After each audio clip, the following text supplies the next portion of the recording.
Hi friends, இன்னைக்கான வீடியோவில் நம்ம என்ன பார்க்க போகிறோம்னா, இப்போ ரொம்ப முக்கியமான பொருள், கார் ஆனாலும் சரி பைக் ஆனாலும் சரி, நம்ம வந்து ரொம்ப முக்கியமான பொருள் என்னன்னு கேட்டிங்கன்னா ஜிபிஎஸ், வெஹிக்கிள் ட்ராக்கிங் சிஸ்டம். இப்போ நம்ம ஒரு கார் வச்சுருக்கோம், இல்லை பைக் வச்சுருக்கோம், யாராவது திருடிட்டு போயிட்டாங்களோ, இல்லை எப்படி கண்டுபிடிக்கிறது, வண்டி எங்கே இருக்குது, எங்கெங்கே போயிட்டு வந்திருக்கு, எல்லா ஹிஸ்ட்ரியும் பார்க்கறதுக்கான ஒரு டிவைஸ் தான் இந்த ஜிபிஎஸ் ட்ராக்கிங் டிவைஸ்ன்னு சொல்லுவோம். இதோட விஷயம் பார்த்தீங்கன்னா இத்தினோண்டு தான் இருக்கும். இதில் வந்து நம்ம சிம் கார்டு ஆப்ஷன் போட்டுட்டோன்னா, நம்ம இதுக்கு பவர் சப்ளை கொடுத்துட்டோம்னா, நம்ம வண்டி எங்கே இருக்குது, 1 month ஹிஸ்ட்ரி பார்த்துக்கலாம். எங்கெல்லாம் இருக்குது, எங்கெல்லாம் போயிட்டு வந்திருக்கு, எத்தனை கிலோமீட்டர் ஸ்பீடில் போகுது. நம்ம இன்னும் ஓபிடிலாம் கனெக்ட் பண்ணிட்டோம்னா நம்ம பெட்ரோல் இதெல்லாம் பார்த்துக்கலாம். இதில் பார்த்தீங்கன்னா பைக்குக்கும் போட்டுக்கலாம், காருக்கும் போட்டுக்கலாம். இப்போ நம்ம வந்து ஃபோன்லேயும் கண்ட்ரோல் பண்ணிக்கலாம். இதில் ஃபோனில் பார்த்தீங்கன்னா நம்ம இன்ஜின் கட் ஆஃப்னு ஒரு ஆப்ஷன் இருக்குது. அதுக்கு ஒரு ரிலே மட்டும் செட் பண்ணி நம்ம கொடுப்போம். நீங்கள் ஃபோனில் இருந்து வண்டி யாரோ உங்களுக்கு எடுத்துகிட்டு போயிட்டாங்க, உங்களுக்கே தெரியாமல் வண்டி யாரோ திருடிட்டு போயிட்டாங்க, இல்லை நீங்களே எங்கேயும் நிறுத்திட்டு வந்துட்டீங்க தெரியல, இப்போ வண்டி யாரும் எடுத்துகிட்டு போகக்கூடாது அப்படின்னு சொன்னாங்கன்னா, இப்போ என்ன பண்ணணும்னா நம்ம வந்து இன்ஜின் கட் ஆஃப்னு ஒரு மோட் இருக்குது. அதை நான் உங்களுக்கு காட்டுறேன். இப்போ நான் இதோட டீட்டெயில்ஸ் எல்லாம் காட்டுறேன்.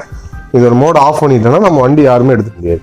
இது ரொம்ப யூஸ்ஃபுல்லான ஒரு டிவைஸு. நம்ம கார் ஆனாலும் சரி பைக் ஆனாலும் சரி. இப்போ நாங்கள் ஒரு புல்லட்டுக்கு வந்து மாட்டியிருக்கோம். இதோட டெமோ நம்ம இன்னைக்கு பார்க்க போகிறோம். இதோட ப்ரைஸ் பார்த்தீங்கன்னா அப்ராக்சிமேட்டாக பைக்குக்கு போகிறதுக்கு இது டிவைஸோட ப்ரைஸ் வந்து 2000 வரும். ஃபிட்டிங் சார்ஜ் அந்த ரிலே இதெல்லாம் சேர்த்துனா ஒரு 2700 அந்த ரேஞ்ச் வருங்க பைக்குக்கு. காருக்கு வந்து ஒரு 3300 அந்த ரேஞ்சுக்குள்ளே காருக்கு வந்துடும். இன்ஜின் கட் ஆஃபோடய கொடுத்துடலாம். 1 year சப்ஸ்கிரிப்ஷன் வந்துடும் உங்களுக்கு. வாங்க அதோட ஆப்ஷன்ஸ்லாம் நான் உங்களுக்கு காட்டுறேன். வாங்க.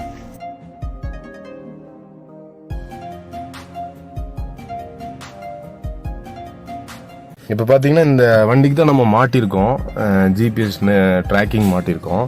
இதில் பார்த்தீங்கன்னா என்னென்ன ஆப்ஷன் உங்களுக்கு காட்டுறேன். இப்போ நம்ம ஒரு ஆப் அதில் கொடுத்துருவாங்க. அந்த ஆப்புக்குள்ளே போயிட்டிங்கன்னா வண்டியோட நம்பரு, இதுக்கு வந்து சிம் கார்டு இன்பில்டாக இருக்கும். நம்ம ஆக்டிவேஷன் பண்ணிடுவோம். மாட்டி ஒரு 1/2 hourலேயே ஆக்டிவேஷன் பண்ணிடுவோம்.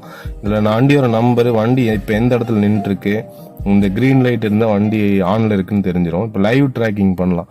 வண்டி எங்கே இருக்குன்னு பார்த்துட்டோன்னா அந்த ப்ரூக்ஃபீல்ட் ஸ்மால் பக்கத்தில் நம்ம ஷாப் இருக்குது.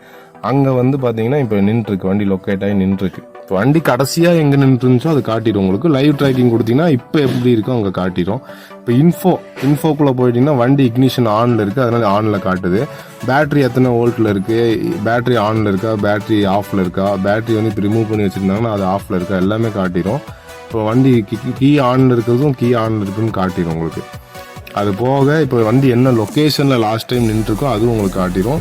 இந்த இமோபிளைசர்னு ஒரு ஆப்ஷன் இருக்குது. அதில் போய் நீங்கள் எஸ்எம்எஸோ இல்லை சர்வரில் இப்போ நான் கொடுக்குறேன், லாக் அமுத்திட்டா இப்போ நம்ம ஆனில் இருக்குது, இப்போ நம்ம ஸ்டார்ட் ஆகாதுங்க. இப்போ ஆஃப் பண்ணி ஆன் பண்ணி என்ன பண்ணாலுமே வண்டி வந்து ஸ்டார்ட் ஆகாது. இப்போ அவங்களே வந்து தெரியாமல், இப்போ நம்ம ஜிபிஎஸ் மாடலும் தெரியாது யாருக்குமே, அவங்களே வந்து ஒயரிங் கட் பண்ணி என்ன பண்ணாலுமே வண்டி வந்து ஸ்டார்ட் ஆகாதுங்க. நம்ம புதுசாக வந்து நம்ம ஃபோன்லேருந்து அந்த சிக்னல் கொடுத்தா மட்டும்தான் வண்டி ஸ்டார்ட் ஆகும். இப்போ யாராவது நீங்கள் தெஃப்ட் வண்டி எடுத்துகிட்டு போயிட்டா நம்ம அந்த வண்டியை வந்து அங்கே போய் நம்ம எடுத்துக்கலாம். எந்த இடத்துல நிற்கிதோ அந்த இடத்துல நம்ம லொக்கேஷன் பார்த்துட்டு போய் நம்ம வண்டியை எடுத்துக்கலாம். அந்த மாதிரி நிறைய ஆப்ஷன் இருக்குது. இப்போ கடைசியாக நான் வந்து இன்றைக்கி எங்கெங்கே போயிட்டுருக்குன்னு போய் நம்ம பார்த்துட்டோன்னா அந்த ஒரு மார்க் மாதிரி வந்துடுங்க. அதில் போய் அப்படி எங்கெங்கே போயிட்டு வந்திருக்கு, எத்தனை கிலோமீட்டர் ஸ்பீடில் போயிருக்கு, எவ்வளோ டைம் பிரேக் போட்டிருக்கோம், எல்லாமே காட்டிடும் உங்களுக்கு. அந்த மாதிரி நிறைய ஆப்ஷன் வந்து இதில் இருக்குங்க. அது வந்து ரொம்ப நமக்கு தேவையான பொருள். இது காரோ பைக்கோ வச்சுருக்கிறவங்களுக்கு ரொம்ப தேவையான ஒரு விஷயமான இந்த ஜிபிஎஸ். இந்த சேனலை பிடிச்சிருந்தா சப்ஸ்கிரைப் பண்ணி வச்சுக்கோங்க. தேங்க்யூ.